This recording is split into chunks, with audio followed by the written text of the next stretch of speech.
Hello, my name is Quinn, and welcome to this DevLog video. This DevLog video is for the game we are currently making called BuilDon't. I'm here today as a representative for Team Daeduk. BuilDon't is a city builder with a twist. The twist is that you aren't building the city, but you are destroying it.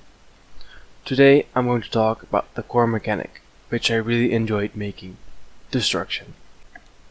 We decided to create this feature to make the game more satisfying and give the game more feeling. Seeing a building collapse makes our hearts beat faster and adrenaline starts pumping. We made a prototype for our first week's game jam. In this prototype we already had the players swing a hammer to a building. When this happened, there were some smoke particles to enhance the collapsing effect, and the building got replaced by a destroyed building model. This was already satisfying, but not satisfying enough.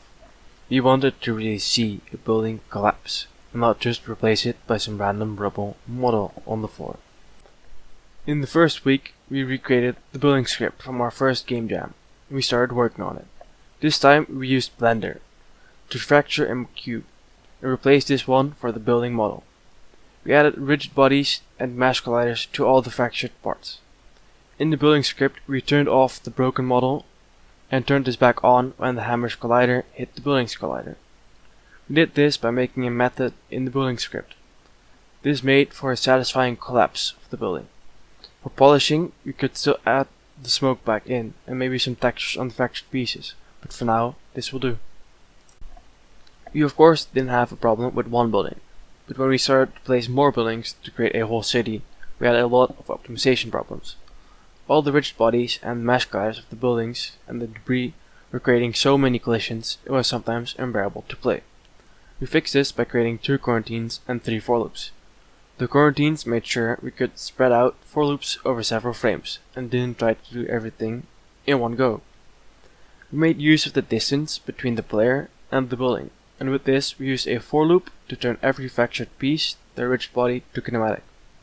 So we have one for loop to turn every rigid body kinematic to on when the player is out of range, and one to turn them back off when the player is in range. This makes the fractured pieces no longer use gravity and collisions. And we used a third for loop to remove some of the debris and clean up the playing field. We're quickly gonna look at a demo. As you can see, there's already some rubble there. We're gonna create a bit more, and a bit more as well, just to make a good feeling of the rubble that's here. Now you can clearly see how much there is, and we're gonna delete all of this by script. There's gonna be 1/3 left. You can see them all disappearing now. There's still gonna be enough rubble left to make it feel like you actually did something to the city. At the end, we accomplished our goal by making a building collapse and make it look way more satisfying than we did in the prototype.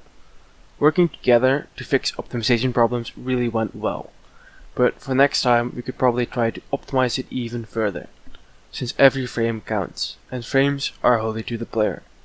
We don't really want people to quit on our games because of frame drops. I would like to thank you for watching, and of course, stay tuned for the next devlog.